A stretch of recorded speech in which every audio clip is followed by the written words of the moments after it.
organized to bring an end to Chicago police brutality. He was Chicago's spokesperson for the movement against the execution of Troy Davis. And accepted on behalf of the Chicago Alliance Against Racist and Political Repression, I'm honored to welcome Mark Clements.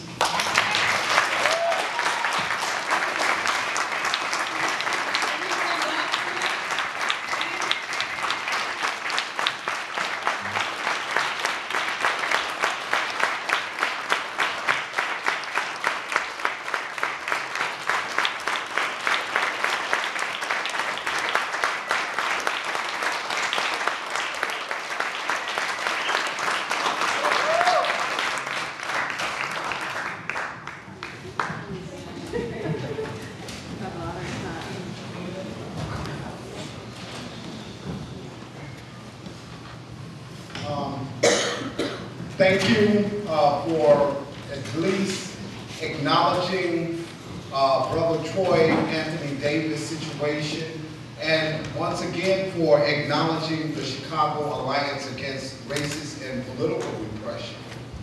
Troy Davis is a case which should have mobilized many to force for reforms within our criminal justice system.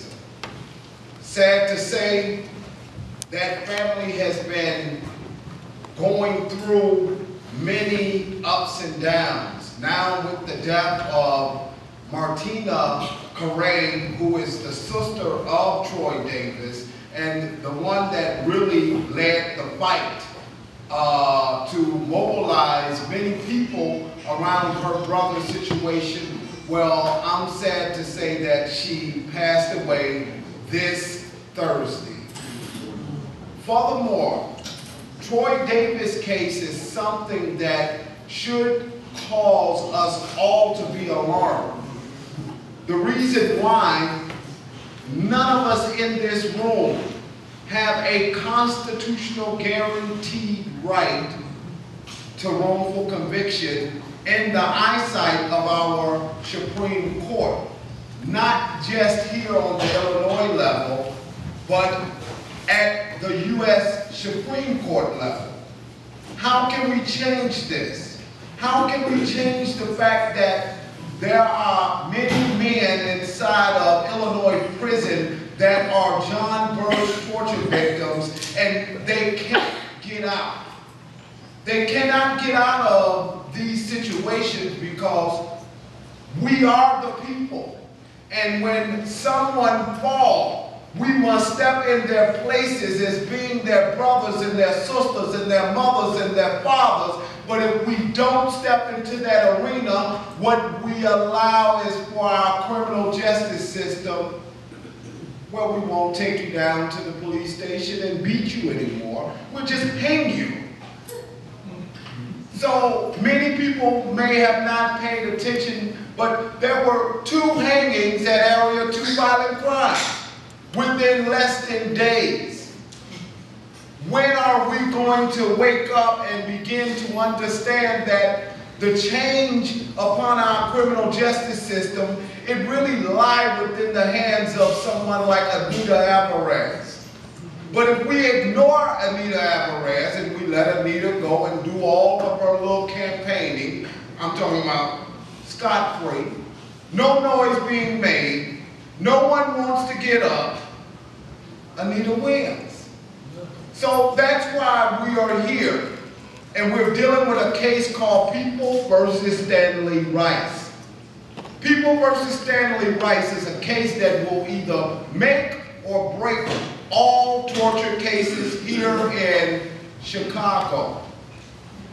Stanley was taken down to a basement at Area 2 violent crimes, and he was repeatedly struck with a flashlight and the policeman's baton.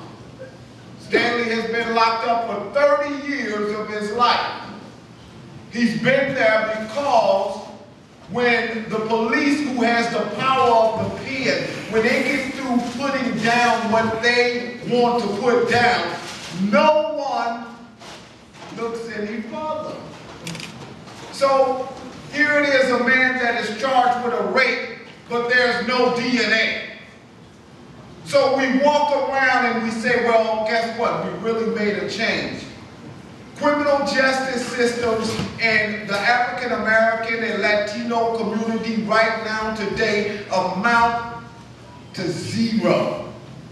When are we going to really put the pressure upon the system like it should be? You see this here? This is Stanley Rice. This is Grellin Johnson. This is Harvey Allen. And this brother name is Tyrone Hood. All of them are someone's fathers. All of them are someone's children. But when we allow a movement to be crippled because of things like color structure, or we sit down and we say, well, we can't deal with that issue. The system looks at that. And trust me, I eat enough with these phony politicians to know. Listen to me. What they say is, as long as the people remain dead, we'll remain dead. So if the people ain't willing to get up and make no noise, guess what? They ain't willing to correct anything. Chicago police torture, guess what? It didn't change. First it was blacks and Latinos, a few. Well, now it just swung to a different color. That's one thing that we fail to realize. Whatever affects one race affects us all. It may not have been your turn then, but now guess what?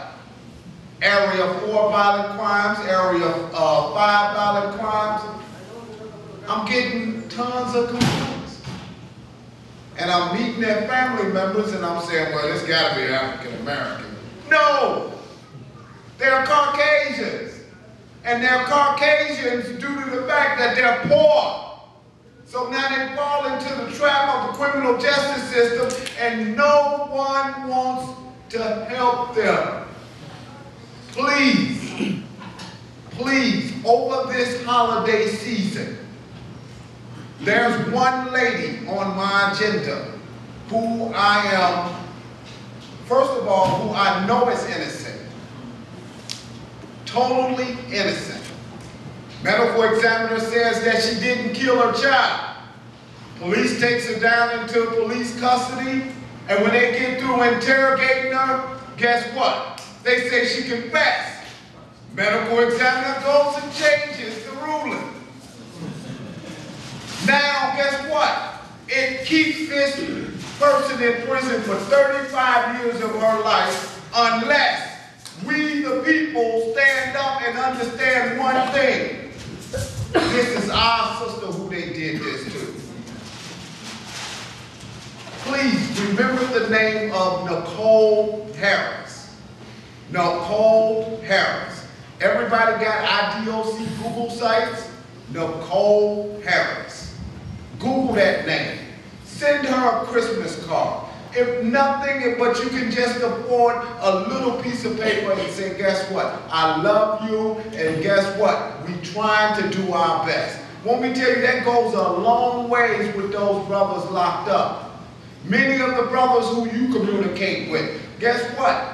My wife here will tell you, I never go to sleep because prison issues are exhausting and they're overwhelming.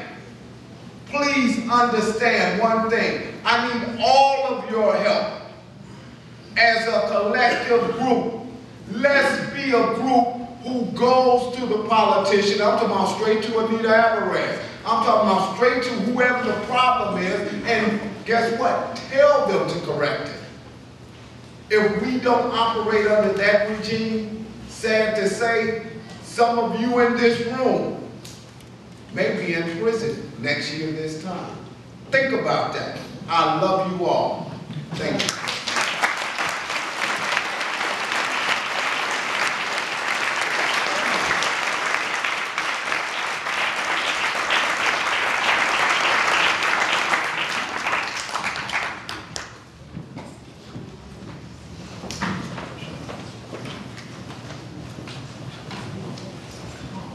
Thank you, Mark.